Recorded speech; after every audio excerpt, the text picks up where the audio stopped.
How's it going, YouTube? It is Mark here, and welcome back to round 3 of WOR PC Tier 9.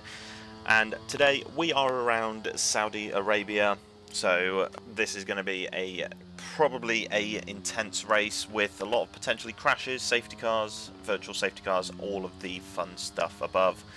We're currently sat in P7 in the championship, I believe P7 or 8. And what we need to do is we basically need to get a good result to improve. We're currently first in the constructors with our teammate for Red Bull, but going into this first qualifying lap, we're going to go all the way down the straight and into turn 1. We have a Haas sat right on the corner. Obviously you can, I don't know if you can hear it very clearly, but I did get a little bit angry at that, and obviously the outcome of this lap isn't the greatest, but we're going to still carry on just to get the second part of the lap, so sector 2 and sector 3 times put on the board. Coming into that final corner of this first lap, we do get a little bit of a slipstream from this Ferrari here, so it's quite a good sort of ending to it, but obviously slipstream's not the best as he pulls off into the pits. But our first lap that we do, even with a sort of mudded turn 1, we end up being P7, so not the worst sort of starts. But going into the second lap, we drop down to P9 after everybody's done their first round of laps. We're going to start our lap here, and we're going to go on board here for the full lap. We're actually going to go on sort of the full lap for this one and the next one, because a little bit of a spoiler in advance, I do not mess up the lap. But we're going into turn 1, and as you can see, we get the apex a little bit better, but still didn't cut it as much. But we're already up half a second in that first 2 corners, basically, from that car being in the way. Go a little bit wide, but we're still gaining time, so there's still a lot of time on the table even after this lap. Sector 1 is alright, could have been a little bit better, still a little bit sloppy, a couple of places to make up some time, but starting Sector 2, we're going to be 6/10 up, and going into this long left-hander, we're actually going to lose a little bit of time. We don't select the correct gear, we go through gear 5 instead of the 4th gear, as I normally do, but going into the sort of back straight, as I like to call it, it's not really a straight, but you know what I mean. It doesn't really, there's not really corners, it's just bends in this. But we're currently 7.5 tenths up, and it's quite a nice lap. Not the best that I've done, so we're already half a second up on the car ahead. So going into this final sector now, going to see what sort of time we do. Not really many corners in the final sector, there's like 3 corners in total, so coming out of this final one, we'll get our foot down onto the throttle, and we're going to be going up to 0.82, but our time at the moment is 27.9, which puts us P6, and now we're starting our final lap. We almost didn't make it into the final lap because of a car that was going really slow on the racing line in the actual in lap that we did, so hopefully this one goes a little bit better. But as you can see, going into turn 1, we take the corner a lot better this time, and we actually carry the speed through, so we're already up at another 10th in this first sector, so there is a lot of time still to be had in this whole lap really. Still gaining a lot more time, staying in 6th gear, letting off the throttle a little bit just to be able to go through the corners, but nothing really too great. A little bit of a slide on exit for the second qualifying lap. A lot of drivers already finishing off their laps. I believe we're the last car to have started a lap, so hopefully this goes great, and obviously it does, since we don't crash, which is the main thing in qualifying. I think I should have been in 5th gear coming out of that corner, sort of revved it up a little bit too much, but we're still 3/10 down, and we do touch the wall, which is a big mistake, and as you can see, the time is just dropping down slowly and slowly. But going into this final sector now, we're still going to be holding on to this 3/10 advantage. The time that we need to try and beat is 27.6, but 3/10 going into this final corner now. Speed trap, don't really know where that would show up on here. I don't think it does online unless you go into the box. But coming out of that final corner, we do lose a little bit of time coming out of there, but still 0.2 improvement, and we put in a lap time of a 27.671. which puts us P7 at the start of the race, which is not too bad in the middle of the field, but P7, we're going to start on hard tyres and go on to this strategy. And we get an actually quite a good start. Our teammate doesn't get a great start. They're also on hards, but we go side by side into turn 1 here. Cold tyres a little bit, not up to temperature as it should be. But we actually do take 6th place from our teammate. Our teammate dropped, I think, something like 3 or 4 places off the start. But what we can see here is straight away into that first sector, we already have yellow flags behind us, and what's that going to cause in front? And that causes a virtual safety car. And that is one of the things in when you're racing around Saudi, is making sure that you have track position, because at any point anybody can sort of go into the wall, crash, or spin somebody else out and cause a safety car. But going into lap 4, our teammate goes in quite deep, locks up the rears, and the rear of the car just goes a little bit wide. We lose the position, but not to worry, we use our DRS to get back past and keep the position, P7. The medium runner of the Williams, I think, sort of starting to pull away, so it's not too bad, but it's not great.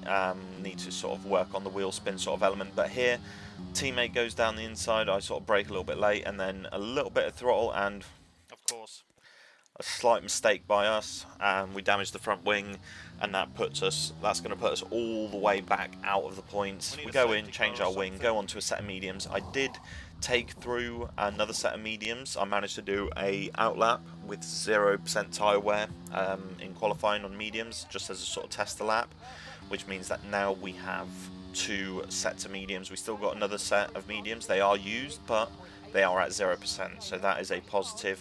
We come out in around P14, and as you can see, the time difference is about 6.8, 7.1 seconds. A couple of laps later, we are actually gaining a lot of time on these mediums, and as you can see, that's at the moment 4.2, 4.5-ish seconds ahead. But now going into lap 11, we've actually gotten into the DRS zone, and we haven't used up too much ERS. We've used a good amount of ERS, but not too much that we're at 0 or really low. So now we're just going to sort of keep with these 2 drivers, the Haas and the Ferrari, to try and keep in this sort of battle and help us get pulled along ideally. And what we're sort of wanting is a safety car, but there's a big accident between the Haas and the Ferrari, which does bring out the safety car, luckily. And I did make a slight mistake here where I should have stayed out really and gone around again to hold that track position, but we go into the pits in P11, and we're going to change over to the second set of mediums. Looking back at it now, it would have been worth going around again and then putting on the mediums, because the safety car was out for a little bit, well, quite a few laps actually. So obviously safety car comes out lap 11 going into lap 12, and safety car is actually going in lap 15, which leaves us with 10 racing laps at the end of this one. Well, no, including this one, sorry. And safety car restart, we don't get the best one as the drivers ahead sort of pulled away. I wasn't sort of expecting it. I thought they would have held a little bit longer. But going into this first corner, a little bit of carnage behind where the driver coming out that final corner sort of looped it, I believe. But now we're stuck behind AOR Minx in the Aston Martin, and instantly another safety car. We do get punted in the rear, but luckily that was a little bit before the safety car came out, meaning that we're not going to get a penalty and the driver behind won't get a penalty. Now, safety car restart, we're at P9 now, couple of drivers pitted for wing changes, tyre changes, and just a whole load of changes, adjusting wings and stuff like that. But now on the safety car restart, lap 19, not many laps to go. It's going to be crucial of this restart, and there's cars going everywhere into this turn 1. Safety cars just breed more safety cars, as they say, in the racing world, especially online racing, when everybody's bunched up together again. But we're actually got quite good traction on these mediums, so we just need to get that temperature in to get them into the perfect working window. We're currently sat at the front, sat about 89 degrees, but as you can see, we're catching up this Alpine now, and we've got a lot of ERS, and the Haas is right behind us on mediums as well. Going into this long left-hander, we're just going to be battling along here. nothing much really sort of happening. We're sort of falling a little bit behind the soft runners and everyone else at the front. I did ideally want to get past the Alpine, but the Alpine seemed to be using quite a lot of ERS, but seem to have stopped, and we sort of go around to the inside, and then the Haas also goes around the outside, making it sort of too wide going into the corner. Both go off track, and then now we've brought the Williams into battle as well. We stay in the slipstream to sort of keep our position. The Williams is sort of not using any sort of ERS, so we won't get past. But now we've got the Alpine and the Haas side by side going into that final corner and going onto this long straight. We've got 2 cars in front of us, Williams behind us, so this is a 4-way scrap for P6. We pull to the outside to see what we can do, but it's going to be 3 wide, so I sort of pull out a little bit earlier. Then they go 2 wide into turn 2, and the car behind us actually, I believe, tapped us from what I saw in the clips and spun, but I didn't feel any contact on my side, so I wasn't too sure what had happened. All I know is that there was just a gap, and I wasn't going to let them sort of come back into the race.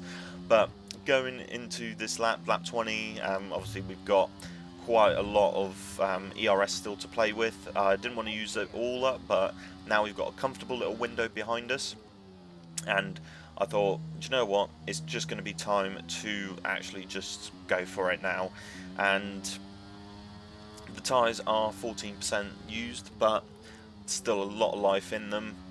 Should be faster than the hard runner in front of us, Hydra, but we need to try and get through to that Haas. So we use up quite a bit of our ERS. We go around the inside, which then turns to the outside and then back into the inside. They go sort of wideish again, but they don't go off track this time, so good control there on braking. And going into this final straight, Haas is slowly pulling away. I can see that with me and this Alpine scrapping. The Haas is making actual roads to get sort of out of here, but now lap 20 the Alpine actually taps the wall. I didn't see any front wing damage, so I thought with that sort of decrease in momentum I was going to go for the inside, but no, he sort of swipes across, goes into the pits and actually retires, which is very strange because he showed me no indication. I didn't see a front wing get damaged or fly off on my screen. Could be obviously different on their screen, but didn't see that, which cost us obviously a little bit of time. But now we're going to be battling with the Haas for P6. We can see our teammate in P5, and going into this sort of final little stage of the Grand Prix, we just need to sort of keep with this Haas. I know that the Haas does like to use a lot of ERS, so therefore they're not going to have a lot. But going into end of lap 23 now, we're going to try and go for the move to take the position and hopefully try and pull away with the ERS. However, going into this straight now, we sort of don't get the best exit. We do use a little bit of our ERS, try and break the slipstream, but the Haas does come back and sort of take back the position. So not really much that we can do there. We break a little bit earlier to try and give the room. We try and do a little switch back, but it doesn't really work. As you can see, the Haas is flashing, so they are low on ERS. We do a little bit of a boost to try and keep the pressure on, but nothing really much that we can do at the moment in this first little bit, unless they make a huge mistake and lose all their momentum. We're going quite nicely. They go off track again. Not sure how many warnings they had. I didn't really check at the end of it, but going into this second to last lap, end of sector 1, we're still a little bit behind, but there's no threat behind us from the soft runner, so we've got P7 basically guaranteed, and all we need to do now is just overtake P6, the Haas, and get basically big points for the team. Considering our teammate is 5th, they have won the last 2 races, I believe round 1 and round 2, after penalties and everything like that was applied. But going on to this sort of left right with the DRS, we sort of lift off a little bit, 1 to regain a little bit of ERS, and also 2 keep the pressure on and make him think that we're basically pushing fully now, so he goes to use up all of his ERS. But with the DRS going into this final corner on the penultimate lap, we can see it flashing, so we decide, you know what, we're going to let him go here, go a little bit deep for him, and we'll go on the inside and use all of our battery on this straight, or as much as we can, to get past, and then use it on the back straight as well. So we get past, we're fully gone now, and we're just going to brake at our normal braking point, and we get tagged in the back by the Haas, causing us to spin. So not the sort of best result that we could have hoped for. We get overtaken by two cars, one of the McLarens and the other Haas. So now it's just a matter of keeping with them and trying to overtake where we can. But going in through this first sector, there's not really much that we can do. Our tyres are cooked from behind. We've got 50% ERS basically to work with, but with the tyres that we have now, it's just not really much that we can do. The guy that hit us from behind has actually now gone wide or spun into this long left-hander, so that position was basically worthless. Could have been P6 with our teammate right next to us in P5, but this is just how racing is. We got tagged in the back, so now we're just going to dump all of our ERS. And if you have any thoughts about why the sort of driving standards have sort of slipped at the moment in league racing, I know that for the esports drivers it also seems to be sort of slipped, whether that's because there's no consequences or nothing that really happens if you drive poorly. But we do a tactical corner cut there because I knew that we only had one track limits warning, so we could afford it to try and get us see what we can do to get close. But that's going to be pretty much where we finish. We're going to finish P8. We'll have to wait and see what the penalties are afterwards next week and see where we actually finished. But P8 on track with the driver that hit us in P9. But that's going to be it for this race. And as you can hear in the background a little bit, I was a little bit angry from that race, so emotion was running a little bit high. But thank you very much for watching, and I hope you enjoyed this video, and I will see you on Saturday for the PSGL highlights. If you want to join and watch it live on tonight, it will be on twitch.tv manlikemark. There will be a link down below if you want to go and watch. But thank you very much for watching. If you enjoyed, leave a like and subscribe if you haven't already, and I'll see you all on Saturday.